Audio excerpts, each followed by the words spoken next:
Alright boys, we're out here with a Can-am 850 XMR 2020. We're changing the exhaust to MBRP. This is the stock exhaust. This is what it looks like. Yeah, it sounds like shit. We're gonna change that.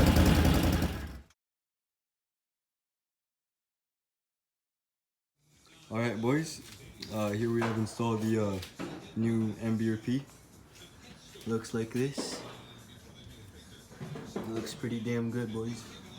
We used the old bracket from the old one because it didn't give nothing, only... Yep, we used the old bracket over here from the old exhaust, from the stock. That's everything was.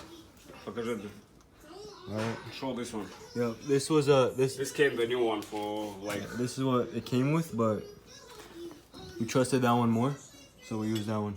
Yep. Give it a rip.